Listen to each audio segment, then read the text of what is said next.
We are George and Cindy Martin. We are the Tasteful Garden, and we grow culinary herbs, heirloom tomatoes, vegetables, fruit, anything you can eat, we grow the plants for it.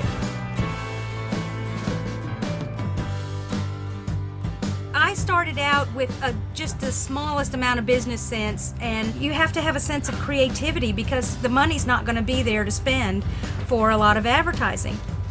So the internet makes that a real ideal situation because it allows you to link with other small businesses, and there's a real sense of cooperation. So most of our sales are basically a mail order, and so with internet and UPS we can be anywhere, but we like it here.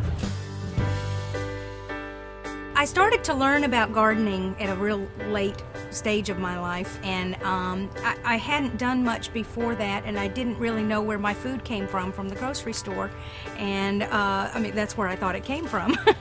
I thought that our whole country had sort of forgotten that food comes from the ground and that we could actually grow it ourselves, and so I wanted to promote that again, and I wanted families to get out in the backyard and garden together.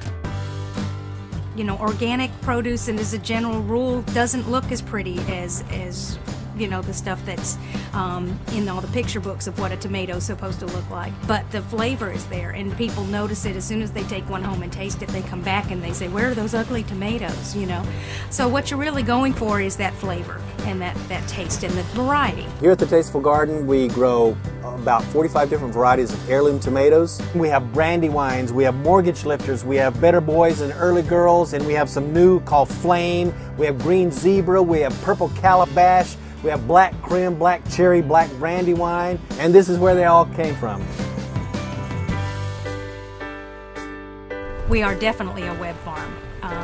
We are as virtual a farm as you can get. I mean, we really try to communicate with even our local customers by the internet. We send out a monthly newsletter, which I think is the key. It's a constant connection. Every month they receive a letter from us, and we tell them about kittens that have been born, and we put pictures of baby chicks, and we talk about our animals and you know, what's going on, what's blooming here at the farm, you know, and people in Minnesota love to hear that our fruit trees are starting to bloom, and there's just a constant communication and connection that makes them feel a part of your farm, and that is I think what makes us successful.